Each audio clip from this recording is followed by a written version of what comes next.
विचार र भावनामा भेद।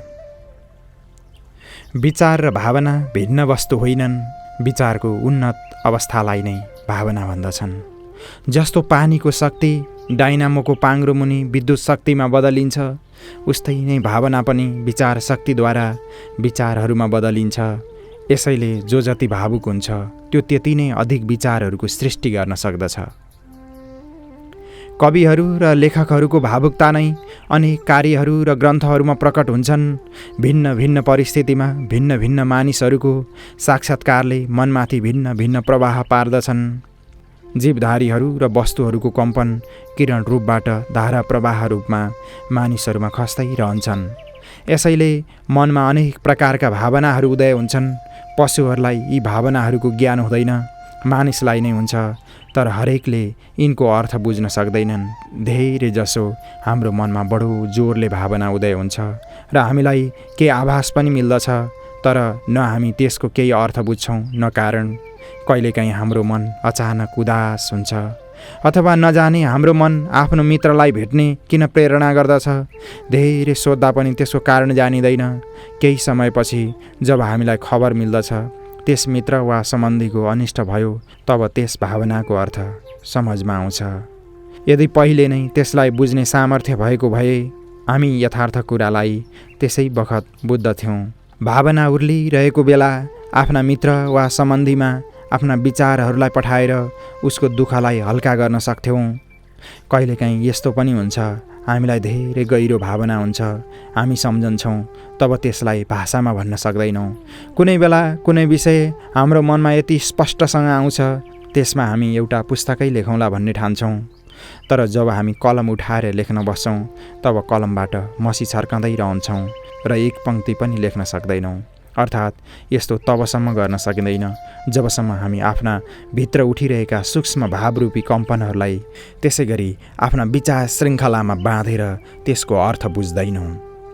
जसरी हामी साधारण भावनाहरूलाई बाहिरी प्रसङ्गहरूको सहायताबाट आफ्नो विचार शक्तिद्वारा बुझ्दछौँ। कुनै भावना मनमा उत्पन्न हुने बित्तिकै त्यसलाई बुझ्ने उद्योग गर्नुपर्दछ।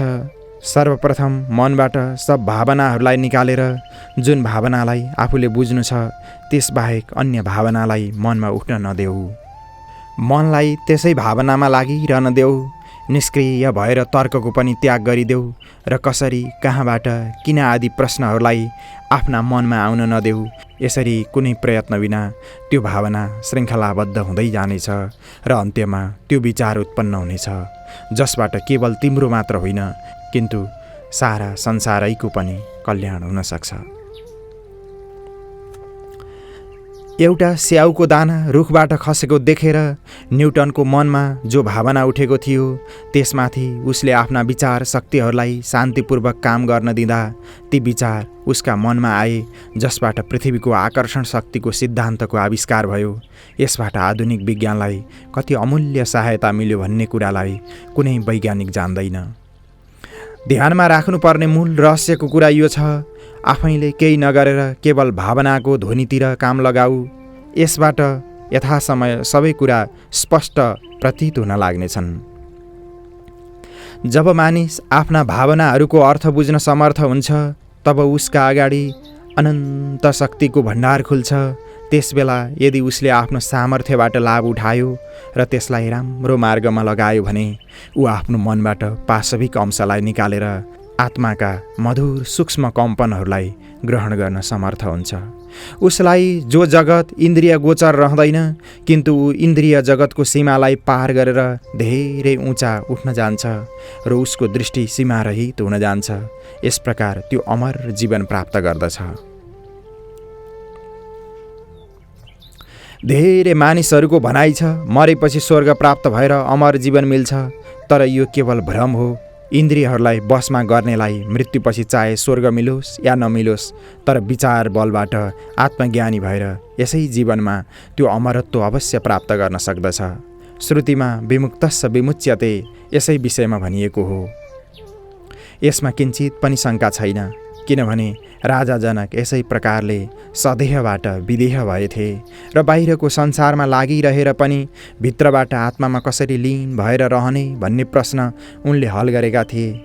तर एक दुई उल्टा सिधा साधनहरूलाई गर्न साथै आत्मज्ञान हुने आशा गर्नु ठुलो भुल हो, किनभने विचार शक्तिको पुरा शुद्धि र परिपक्वता भएपछि नै आत्मज्ञान हुन्छ।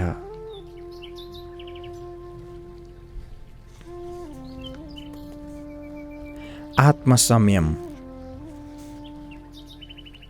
विचारमय जीवन नै आदर्शरूप पवित्र जीवन हो। साधनहरूमा संयम हुनु सबभन्दा अधिक आवश्यक छ, किनभने त्यसमा भावुकता र जागृत विचार शक्तिको संयोग हुन्छ। आफ्नो भावमय प्रकृतिलाई विचारहरूद्वारा बसमा गर्नु नै आत्मसंयम हो। आफ्ना कठिन भावहरूलाई उत्तम विचारहरूबाट परिवर्तन गर्नु नै आत्मसंयम हो। बिना आत्मसंयमका यी साधनहरूमा बाह्य सफलता केवल चटकीको खेल झैँ देखाउवा मात्र हुन्छ। बङ्गालका गौराङ्ग महाप्रभु यति आत्मसंयमी थिए कि उनको नाम नै चैतन्य रहन गएको थियो। तर यो पद उनले प्राप्त गरेका होइनन्, कठोर आत्मसंयम गरेर नै उनले यो सिद्धि लाभ गरेका थिए। एकपल्ट उनको संयमको परीक्षाका लागि उनको जिब्रोमा चिनी राखियो, किनभने मिठाईको ध्यान आउने बित्तिकै मुखमा रियाल चुहिएर आउँछ। तर संयमको चमत्कारबाट उनले आफ्ना इन्द्रियहरूलाई भगवत विचारहरूद्वारा यस्तो बसमा पारिराखेका थिए कि उनको जिब्रोमाथिको चिनी किञ्चित मात्र पनि गलेन र जिब्रोमाथिबाट सुक्खा जस्ताको तस्तै उठाइयो। यस प्रकार जिब्रोमा त्यसको किञ्चित मात्र अंश पनि टाँसिन पाएन। यसलाई आत्मसंयम भन्दछन्। यसै प्रकार साधन गर्नाले सच्चा आत्मज्ञान हुन्छ। केवल सोहम सोहम गर्नेहरू आत्मज्ञानी भनिँदैनन्। पहिला भनिए जस्तै आफ्ना विचारहरूद्वारा हामी केवल आफ्नो भावमय प्रकृतिलाई मात्र बसमा गर्न सक्दैनौँ, किन्तु यदि चाह्यौँ भने अरूलाई पनि बसमा ल्याउन सक्छौँ। जसमा विचार शक्ति हुँदैन अथवा त्यो शक्ति जागृत हुँदैन, उसमाथि विचारहरूको प्रभाव बढी पर्दछ। यसैले पालुवा पशु आफ्ना स्वामीलाई अप्रसन्न देखेर रोइरहेका देखिएका छन् र निडर भएर महल निकाल्ने मानिसलाई माउरीले टोक्दैनन्। यसै प्रकार योगीहरूका नजिक बाघ आएर खुट्टाको तलुवा पाल्तु कुकुरले झैँ चाड्दछन्। यी सब असम्भव कुरा होइनन्, किनभने विचारहरूबाट पशुहरूमाथि नै होइनन् मानिसहरूमा समेत प्रभाव पार्न सकिन्छ। यदि तिमी असाधारण महात्मा पुरुषहरूको गणनामा आउने इच्छा गर्दछौ र संसारमा आफ्नो नाम अमरत्व ल्याउन चाहन्छौ भने आजैदेखि महत्ताको भावना गर र आफ्नो मनमा कल्पना गर तिमी दिनदिनै उच्च स्थितिमा प्रवेश गरिरहेछौ। लाखौँ मानिसहरूको इच्छा ठुलो हुने हुन्छ, तर निर्बल इच्छाले केही सिद्ध हुँदैन। यसैले प्रतिक्षण आफ्नो कल्पना अधिकाधिक पुष्ट गर्यौ भने निरन्तर दृढ कल्पनाबाट तिम्रो इष्ट अवश्य सिद्ध होला। प्रत्येक सङ्कल्पमा आत्मशक्ति ओतप्रोत भरिएको छ। हामी महान बन्ने कारण हाम्रो आत्मामा नै विद्यमान छ, बाहिर कहीँ खोज्ने आवश्यकता छैन।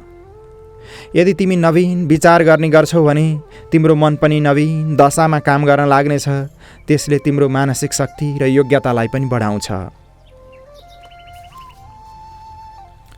आत्मविश्वास।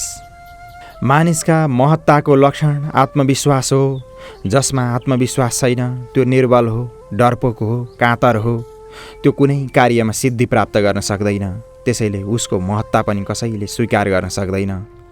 उसको मान पनि हुँदैन र जनसमुदायमा उसलाई कसैले पनि टेर्दैन।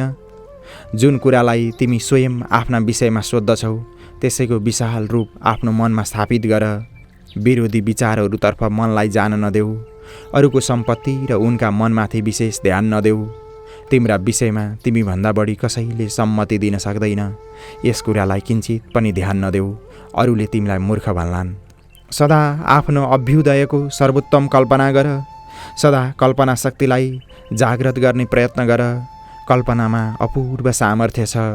महान वस्तुहरूका चित्र मनमा राख्नाले कल्पना अधिकाधिक दृढ भएर विशाल र बलवान हुन्छ। नेपोलियन बोनापार्ट सदा फौजको जनरल हुने इच्छा गर्दथे। अतः सजीव कल्पनाको प्रभावबाट उनी केवल फौजको जनरल मात्र नबनी फ्रान्सको सम्राट समेत बने। यस्तै नै तिमी पनि जस्तो चाह्यौ उस्तै बन्नेछौ। तर यदि केवल विचार मात्र गर्यौ भने पुरानै स्थितिमा नै रहनेछौ। धेरै जस्ता मानिस केवल मनोराज्यमा नै रुमलिरहन्छन्। त्यसैले तिमीलाई महान बन्नु छ भने आफ्ना मनका विचारहरूलाई महत्तातिर लगाऊ। मनमा सङ्कुचित दशामा महत्ताको भावनालाई सामर्थ्य र योग्यता प्राप्त हुँदैन। यसैले मनलाई विशाल बनाऊ। सर्वदा विशालता र महत्तालाई नै देख। विशालताको उँचो भन्दा उँचो कल्पना, उच्च स्थितिमा नै रहने दृढ सङ्कल्प गर। महत्ता नै तिम्रो आदर्श हो। आफ्नो कल्पनाले विशाल र स्पष्ट मानसिक चित्र बनाऊ र दृढ निश्चय गर। तिमी जस्तै पनि पतिता अवस्थामा किन नहौ, सङ्कल्प बलबाट अवश्य महत्ता सम्पादन गर्न सक्नेछौ। भित्र प्रवेश गरेपछि तिम्रा सब गुप्त शक्तिहरू जागृत भएर तिमीलाई विजय प्रदान गर्नेछन्।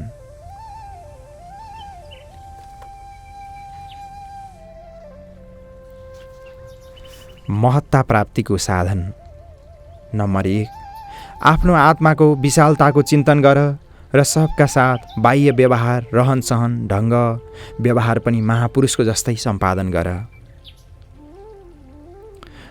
नम्बर 2, जस्तो तिमीले आफ्नो मनमा महत्ताको विचार गरेका छौ उस्तै नै बाहिर पनि आफ्ना महत्ताका विचारहरूलाई कार्यमा प्रकट गर। नम्बर 3, यदि तिमीमा कायरता छ, सङ्कोच छ भने त्यसलाई ललकारेर बाहिर निकालिदेऊ। होइन भने मानिस तिम्रो विश्वास गर्ने छैनन्। ठुला ठुला कुरा नगर, किनभने तिमीले आफ्नो महत्ताको प्रभाव कसैमाथि पार्न सकेका छैनौ। नम्बर 4, साना साना कुराहरूलाई पनि मन लगाएर गर। यही विशाल बन्ने ठुलो साधन हो। साना साना काममा पनि आफ्नो विशालताको पुरा निश्चय देऊ। नम्बर 5, आफ्ना कुटुम्बी, मित्र, छिमेकी तथा भेट्नेहरूमाथि वास्तवमा तिमी के हौ भनी छाप जमाऊ, प्रभाव पार। नम्बर 6, सेखी नगर, अभिमान नगर। सोधे बिना मानिसहरूसँग आफ्नो बडोपनको बढाइ व्यर्थ नगर। होइन भने कसैले पनि तिम्रो विश्वास गर्ने छैनन्। तिमीले आफ्नो कार्य गरेर देखायौ भने स्वयं तिम्रो महत्ता प्रकट हुन जानेछ। नम्बर 7, सदा स्त्री, बालक, कुटुम्बीहरू अथवा सम्बन्धीहरूसँग यस्तो उदारता, दयालु, कोमल र नम्र किसिमको व्यवहार गर कि तिनलाई तिमी महान आत्मा हौ भन्ने लागोस्। नम्बर 8, तिम्रा सम्पर्कमा जो आउँछन् उनलाई उच्च दृष्टिले हेर र उनलाई महान जानेर उचित आदर गर, किनभने प्रत्येक मानिसमा उच्च आत्मतत्त्व छ, त्यसमा श्रद्धा राख। नम्बर 9, अरूको दोष नदेख, गुण देख। नम्बर 10, सबभन्दा महत्त्वपूर्ण कुरो के छ भने आफ्नो यथार्थ स्वरूपमा पूर्ण र दृढ श्रद्धा राख र मनका उच्च कल्पनाका अनुसार व्यवहार गर। नम्बर 11, चञ्चल वृत्ति र अधीरतालाई हटाऊ। सब कुराको गम्भीरताले विचार गर। जबसम्म आफ्नो हृदयको अन्तर्ध्वनि सुनिँदैन तबसम्म कुनै काममा हात नहाल। जब तिमीलाई सत्य मार्ग मिलेको ज्ञान हुन्छ तब आफ्नो आन्तरिक विश्वासलाई मार्ग प्रदर्शक जानेर कार्य गर। तर संसारमा तिमीसँग को सहमत छ र को असहमत छ यसको विचार नगर। नम्बर 12, जबसम्म अन्तरात्माको आदेश साना साना कुरामा सुन्ने छैनौ तबसम्म ठुला ठुला कार्यहरूमा तिमीलाई परमात्माको आन्तरिक प्रेरणा प्राप्त हुने छैन। नम्बर 13, संशयलाई हटाऊ।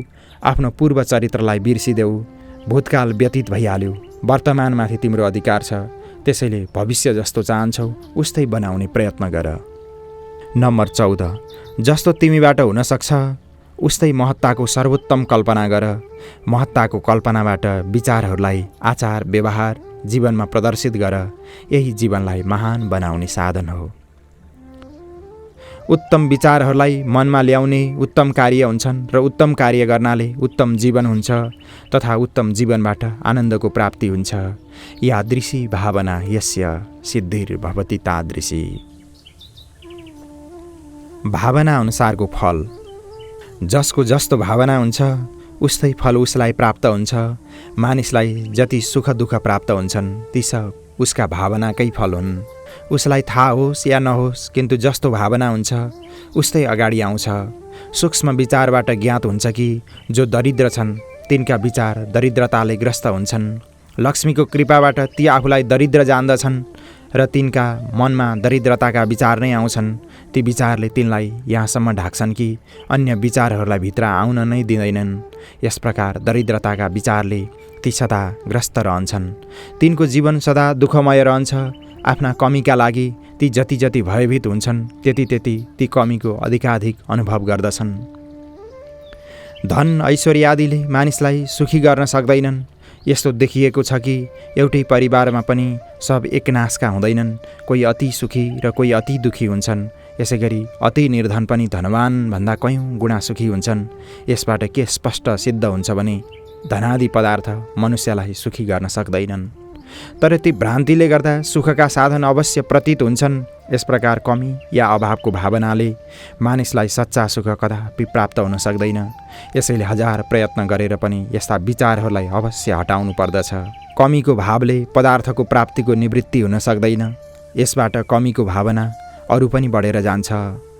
कसैसँग सडेको अन्न मात्र छ भने त्यो सम्झन्छ कि जसको साथ खाने पिउने पदार्थ छ ती सबै सुखी छन्, र जसको साथ धनको कमी छ ती सम्झन्छन् कि धनाढ्य मानिस खुबै सुखी छन्। तर अक्सर देखिन्छ जब भोको मानिसलाई खाना मिल्छ तब उसलाई वस्त्रको इच्छा हुन्छ। जब वस्त्र मिल्दछ तब उसलाई अनेक ऐश्वर्यको इच्छा हुन्छ र धनादिका लागि उसको चित्त विकल हुन्छ। तात्पर्य यो हो कि मानिसलाई एकको पछि अर्को वस्तु प्राप्त होस् तापनि उसको तृष्णा मेटिँदैन र उसलाई शान्ति लाभ हुँदैन। जति जति इच्छाको पूर्ति भयो उति उति चाहना बढ्यो भने मानिसलाई सुख शान्ति कसरी प्राप्त हुन सक्दछ? हाम्रा लागि यति अपूर्णता छ भने त्यसैले हो कि हाम्रा विचार ठिक छैनन्। जबसम्म हामी यी विचारहरूलाई फेर्दैनौँ तबसम्म अपूर्ण नै रहनेछौँ। विचारहरूलाई बदल्नु साधारण कुरा होइन, तर यो असाध्य पनि छैन। जबसम्म कुनै कुराको विचार मनमा आउँछ तबसम्म त्यसको पूर्तिका लागि ईश्वरका अपार समृद्धिको भाव मनमा दृढ राख। कुनै न्यूनताको पूर्तिका लागि अर्काको मुख ताक्नु हुँदैन। मनको यस्तो स्वभाव पार्नाले दरिद्रले धन प्राप्त गर्नेछ र धनीले शान्ति लाभ गर्नेछ। आफ्नो भावले नै आफूलाई फल मिल्छ यति नै होइन, तर आफ्नो भावबाट अरूलाई पनि फल मिल्छ। यसैले भनिन्छ अर्काको मन नदुखाऊ, अर्थात् अर्काको चित्त दुखाउनाले चित्त दुखाउने भावनाको फल चित्त दुखाउने माथि पनि पर्न सक्छ। आफ्नो भाव इन्द्रिय र मनका वृत्तिहरूद्वारा अरूका साथ पठाउँदा अरूलाई पनि फल मिल्छ। भावलाई वृत्तिहरूद्वारा पठाउन भावको तीव्रता चाहिन्छ र जहाँ पठाइएको हो उसको चित्त पठाउनेको वृत्तिभन्दा निर्मल अथवा प्रेम वृत्तिले ग्रहण गर्ने हुनुपर्दछ। यस रीतिबाट एकको भाव दोस्रोमाथि असर गर्दछ। यस्तै भाव पठाएर हामी अरूको हित अथवा अहित गर्न सक्छौँ। जब भाव पठाउनेमा पूर्ण तीव्रता हुँदैन तब वेगयुक्त हुनुपर्दछ र उच्च रूपमा गर्नुपर्दछ। चाहे त्यसको फल तत्काल होस् या ढिलो होस् अथवा जन्म जन्मान्तरमा, तर अवश्य हुन्छ।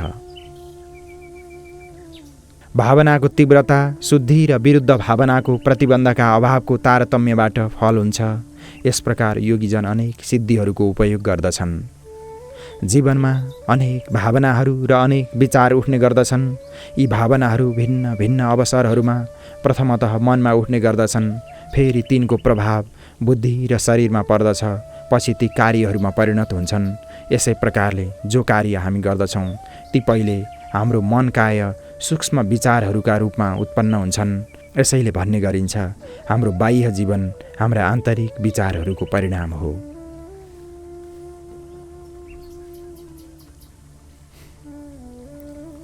विचारको प्रभाव। प्रभु हाम्रा इच्छाहरूलाई देख्दछन्। यसैले शुभेच्छाले गरिएको सानो काम पनि शुभ एवं महान फल दिन्छ र नराम्रो इच्छाले गरिएको ठुलो काम पनि खराब फल दिन्छ। विचारको प्रभाव बुझ्नका लागि राम्रो नराम्रो हल्का भारी साना ठुला कार्यहरूतिर हेर्नु हुँदैन, बरु जुन उद्देश्यले हामीले त्यो काम गर्यौँ उतैतिर हेर्नु उचित छ। कतिपटक यस्तो पनि हुन्छ कि काम धेरै ठुलो हुन्छ तर त्यसको परिणाम सानो हुन्छ। कहिले काम सानो हुन्छ परिणाम ठुलो हुन्छ। यो नियम छैन सानोको सानो र ठुलोको ठुलो परिणाम होस्, तर केवल निष्ठा नै कारण हो। जस्तो कुनै मन्दिर बनाउने अभिमानयुक्त व्यक्तिभन्दा अधिक फल मन्दिरमा श्रद्धा भक्तिपूर्वक कुचो लगाउनेहरूलाई मिल्दछ, अथवा छल प्रपञ्चबाट द्रव्य सम्पादन गरेर सदावर्त चलाउने साहुकारलाई जो फल प्राप्त हुन्छ त्योभन्दा अधिक त्यसै सदावर्तको खिचडी खाएर श्रद्धापूर्वक परमात्माको उपकार मान्दै ईश्वर भजन गर्दै त्यसको बदला दिनलाई राम्रो काममा लगाइरहनेलाई प्राप्त हुन्छ। सबै कर्महरूमा यस्तै नै जान्नुपर्दछ। ईश्वरको दरबारमा कर्महरूको गणना हुँदैन, तर कुन इच्छाले तिनले यो काम गरे त्यसको विचार हुन्छ। यदि जो ठुलो काम गर्दछ उसैलाई ठुलो फल एवं मोक्ष मिलोस् भन्ने ईश्वरको नीति भए गरिबहरूको उद्धार कसरी हुन्थ्यो होला। संसारका सबै मानिसहरूमा पोखरी, धर्मशाला, औषधालय, मन्दिर, सदाव्रत आदि बनाउने चलाउने सामर्थ्य हुँदैन। यदि यस्ता काम गर्नेहरूलाई नै ठुलो फल मिल्ने हो भने अरू जीव कसरी तर्ने। तर प्रभुको कृपा त सबैमाथि समान छ। यसैले राम्रो इच्छा गरिएका साना साना कार्यहरूबाट पनि ठुलो फल मिल्दछ। यसैले हामीले सानो ठुलो काम गर्नु त संयोगमा निर्भर छ। जसको साथमा जस्तो साधन छ तथा जसको मनमा जति बल छ, जस्तो निष्ठा छ, उस्तै नै उसलाई फल होला। यसैले यदि तिमीबाट ठुलो काम नभए पनि कुनै चिन्ता छैन, तर शुभेच्छाले सानो कामको पनि ठुलो फल हुन्छ। कसैलाई शुभेच्छाले एक लोटा पानी पिलाउनाले पोखरी बनाएको फल पाइन्छ। लाचार दुखी मानिसहरूलाई दिलासा दिनाले शास्त्र अध्ययनको फल मिल्छ। कुनै मर्न लागेको मानिसको सेवा गर्नाले औषधालय खोलेको फल मिल्दछ र कुनै लावारिस गरिब अनाथ बालकको पोषण गर्ने वा अनाथालयमा पठाइदिनाले एउटा मानिसलाई जीवनदानको फल हुन्छ। यस प्रकार श्रद्धा र प्रेमपूर्वक गरिएको सानोभन्दा सानो कामले महान फल दिन्छ र लाखौँ रुपैयाँ लगाए पनि नराम्रो विचार अथवा प्रशंसा र अभिमान आदिको इच्छाले गरिएको काम छ भने फल राम्रो हुँदैन। त्यसैले शुभेच्छाबाट नै उत्तम फलको प्राप्ति हुन्छ। यस कुरालाई राम्रोसँग बुझ्नु पर्दछ। आफ्नो कल्याणको भावना गर्नुको अपेक्षा सर्व विश्वको कल्याणको भावना गर्नाले तिम्रो कयौँ गुणा अधिक कल्याण हुनेछ। उस्तै नै भिन्न भिन्न भावना गर्नुको अपेक्षा आफ्नो आत्माको यथार्थ स्वरूपको भावना गर्यौ भने तिम्रा सब प्रकारका इच्छाहरू पूर्ण भएर तिमी सदाका लागि पूर्ण काम हुनेछौ। ईश्वरको भजन जुन भावले गरिन्छ उस्तै नै फल हुन्छ। यो प्रकृतिको अटल नियम हो। प्रत्येक वस्तु आफ्नो सजातीय वस्तुलाई आकर्षित गर्दछ। प्रकृतिको यसै आकर्षणका नियम अनुसार भजन गर्नेहरूको भाव ईश्वर रूपमा गएर दिव्य रूपमा भाव गर्नेहरूका तर्फ फर्कन्छन् र त्यसको फलसँग मिलन गराइदिन्छन्। ईश्वरको दिव्यताले भजन गर्नेहरूको भाव मिलेर बलवान हुन जान्छ र साथमा दिव्यतालाई लिएर जान्छ एवं फल दिनमा समर्थ हुन्छ। यसलाई ईश्वरको तर्फबाट फल मिलेको भन्दछन्। भावनाहरू सूक्ष्म हुन्छन् तर स्थूल वस्तु सूक्ष्मको विकास मात्र हो। यसैले भावना गर्नेहरूको भाव सूक्ष्म भएर पनि फल स्थूल रूपमा मिल्दछ। सूक्ष्मबाट स्थूलको नै उत्पत्ति हुन्छ, बिना कारणको कार्य हुँदैन। जो ईश्वरलाई व्यक्ति रूप मान्दछन् उनलाई पनि भावनाको अनुसार फल हुन्छ। फल भावनाको हो, भाव व्यक्ति रूपमा छ, त्यसैले फल व्यक्ति रूपबाट हुन्छ। जब कोही भजन गर्दछ तब उसको मनको सम्बन्ध आफ्ना इष्टदेवसँग हुन्छ। त्यहाँ स्मृतिरूप पदार्थ अवश्य हुन्छ। जसले आफ्नो इष्टलाई जुन भावले मानेको छ उसैसँग उसको मनको संयोग हुन्छ र मनको वृत्ति उसका गुणहरूलाई आफ्नो साथ लिएर आउँछ। यसैले धेरै जसो अंशमा इष्टको गुण मनको वृत्तिद्वारा मानिसमा आउन थाल्दछ। मनका तीव्र कामनाहरूका अनुसार संस्कार जब बलवान भएर मनमाथि पर्दछन् तब तीव्र भावना वा सामान्य भावनाका अनुसार समय पाएर संस्कार परिपक्व हुने र ईश्वर सृष्टिमा फलरूप हुन जान्छन्। यसैको नाम प्रारब्ध भोग वा फल हो। जो सांसारिक सुखहरूलाई त्यागेर आफ्ना अन्तस्करणका शुद्धिका लागि ईश्वरलाई भज्दछन् ती शुद्ध अन्तस्करण भएर ज्ञान प्राप्त गर्दछन्।